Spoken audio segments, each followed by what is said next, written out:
Is the Flying Scotsman really all it's cracked up to be? How much of the original locomotive even exists a century on from its introduction? Is the world's most famous steam locomotive really worth the wallet-busting costs required to keep it running on the rails? Why do some railway enthusiasts look down upon this global celebrity that brings so much joy to so many people? Watch this video until the end to find out why, as we reveal all there is to be loved and hated about the Flying Scotsman.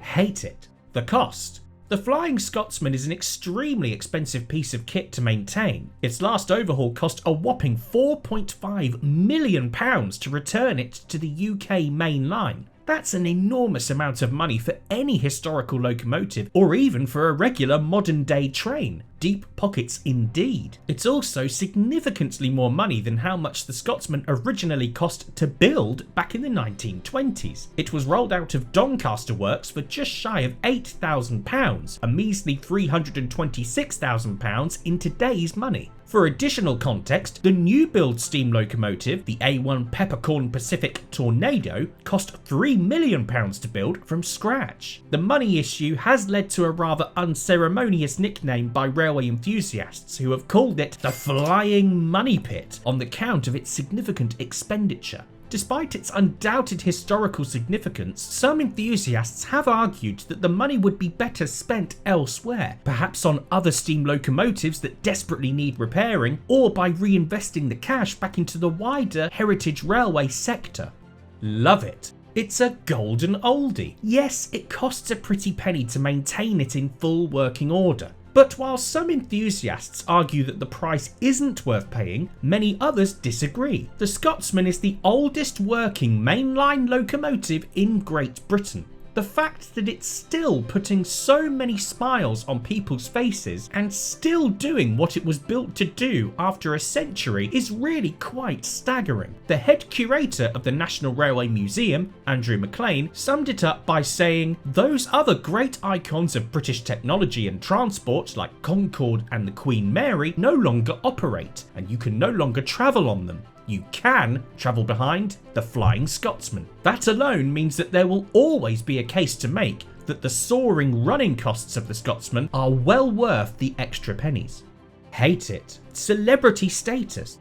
The Flying Scotsman is so famous that its popularity transcends the railways. For context, you don't need to be a music fan to know who Elvis Presley was. You don't need to be a football fan to know who Pele was. You don't need to be a huge fan of superheroes to know who Superman is. The Flying Scotsman is essentially the equivalent when it comes to trains, railways, etc. As such, when the Scotsman comes to town, large swathes of the regular public gather to catch a glimpse of the celebrity machine. Regular rail enthusiasts often struggle to get a clean shot of the locomotive, and large numbers of people make getting spaces for clean shots on the platform extremely difficult. Some argue that the regular public don't show much interest in any other locomotives or railway artefacts. Why should the Flying Scotsman get all of the attention? Love it. Record breaker.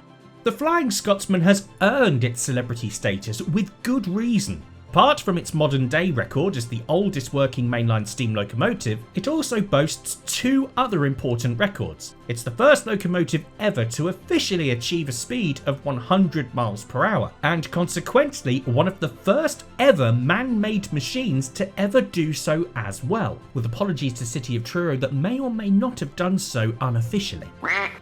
It pioneered the famous Flying Scotsman train service and reduced the overall journey time to within 8 hours, an astonishing feat for its time that changed the face of rail travel forever. During its globetrotting exploits in Australia, the locomotive set another record for the longest non-stop steam-hauled passenger service. Whilst it may never run those epic distances in one sitting or reach a full ton on the main line again, more records for longevity of service are sure to follow as the locomotive is preserved for future generations.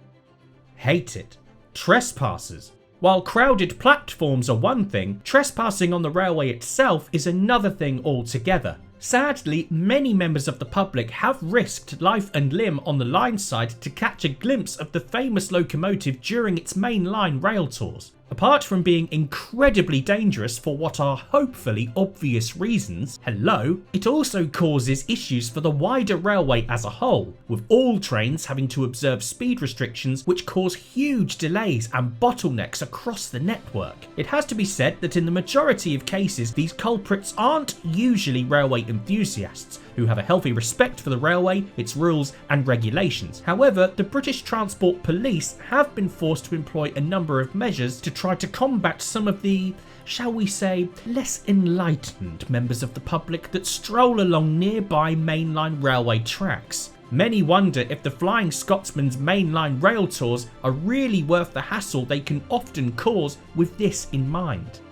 Love it. It's a global icon. Flying Scotsman isn't just a transport icon in the United Kingdom, it's a star on the world stage too. Yes, Alan Pegler's tour of the United States and Canada may have run into financial difficulty, and yes, the Scotsman may have looked a bit odd with its American paraphernalia, but think of the long-lasting memories this will have stirred up at the time. Those who were lucky enough to see and travel behind the famous engine during those tours still talk about their memories of it to this day. It represented the UK impeccably during its time across the pond. When Sir Bill McAlpine bought the locomotive, its touring exploits continued as it became the first steam locomotive to circumnavigate the globe during its visit to Australia, which included that famous non-stop record for a steam engine we mentioned previously. The Flying Scotsman is a household name across the world. A few trespassing line-side idiots aside, can you really blame the general public for being quite so enamoured with it?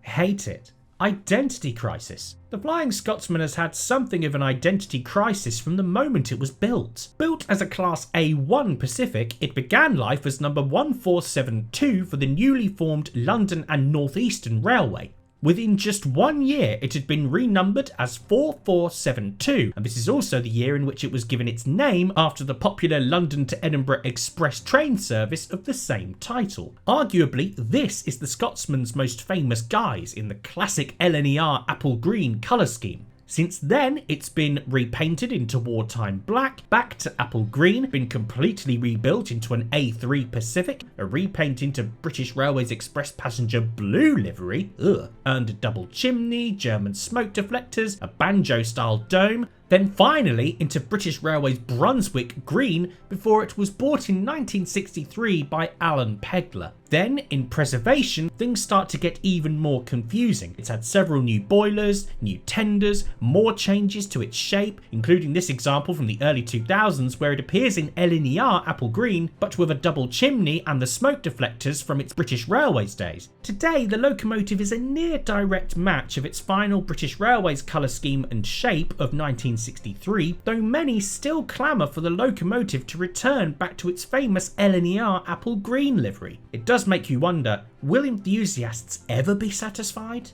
Love it. It's owned by you and me. Today, the Flying Scotsman is part of the National Collection and the National Railway Museum, so technically speaking, we all own it. Isn't that nice? Here's how we got to this point. In 1963, the Scotsman was retired by British Railways, with steam traction gradually getting phased out thanks to the infamous modernisation plan crafted by one Dr. Beeching. Boo! Incredibly, despite its storied career, British Railways intended to sell the locomotive for scrap, the heartless bastards. Thankfully, Alan Pegler stepped into the breach. The man who bought the locomotive and whom the Scotsman likely wouldn't exist at all today without. He took the locomotive across the pond on the aforementioned tour of the United States, but it cost him dearly, bankrupting him and leaving the locomotive languishing in a California siding, liquidated from its owner and leaving the engine over 5,000 miles from home. Bill McAlpine bought the locomotive and returned it to UK shores and restored it, before taking it round the world again to Australia and back. After a short-lived partnership formed between McAlpine and record producer and railway enthusiast Pete Waterman, Tony Marchington then bought the locomotive outright in 1996, before another ownership crisis ensued.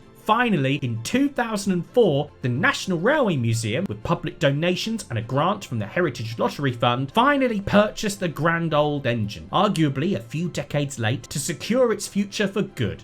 And now, It's ours. It's all ours. Hate it. How much of the locomotive is original? This links back to the earlier points made in terms of cost for the locomotive's upkeep and its cosmetic identity. Although it's now part of the National Collection, parts of the locomotive have been replaced at every overhaul during its lifespan, including its 40-year career pre-preservation. Some argue today that it's more or less the equivalent of something like Trigger's broom. This old broom has had 17 new heads and 14 new handles in its time. The National Railway Museum even penned an article on the subject that states the following: "It is more of an assemblage of parts bearing the name and taking the familiar outline that is known and loved by so many." So the question of how much of Flying Scotsman is original? Well, it mainly consists of the rear 2/3 of the frames, part of the capsides, and some parts of the motion, and possibly the driving wheel splashers. So in truth, it seems like not much of the original locomotive remains at all. It likely won't get any cheaper to maintain when the time comes for future overhauls either, meaning more original materials might be removed and replaced. Some enthusiasts argue that it should be kept as a permanent static museum piece at the National Railway Museum in York, like another famous LNER locomotive, the world's fastest steam locomotive, Mallard. After all, is it really still the Flying Scotsman at all? Love it. It brings generations together. Come on, this isn't just any old steam locomotive. The Flying Scotsman binds families together. It brings together grandparents, even great-grandparents, mothers, sons, daughters, grandchildren, all together. Older generations will remember the Scotsman in its early career, while children today will recognise it from the likes of Thomas and Friends on the TV and from trips to the local heritage railways that it visits, or its runs on the main line. The staff who are lucky enough to work on the locomotive today often descend from railway workers of the past who would have worked on the locomotive in its glory days. And despite the grumbles about costs, original parts, trespassers and so forth, it remains an absolute masterpiece of engineering. Think of the hours poured in over the last few years alone by the likes of Riley and Sons in Bury to get the Scotsman back on track. The literal blood, sweat and tears it must have taken to strip everything down and put it all back together again just to make it operational. Look at the sheer joy it brings to people of all ages when it comes to town. Think of the millions and millions of people it's brought smiles to across the globe. It isn't without its faults, but when you stop and think about the people behind the locomotive, the miles it's travelled, the lives it's touched, it really is quite an exquisite thing. Personally, I love it. And what's more, long may it continue to be operational. It deserves to be admired in the flesh, doing exactly what it was built to do. Make sure you subscribe to the channel for more Flying Scotsman content to come. Speaking of Flying Scotsman content, click on this video to examine the Flying Scotsman in more detail, and for something different, click on the video below that to count down the top 10 British Railways standard class locomotives.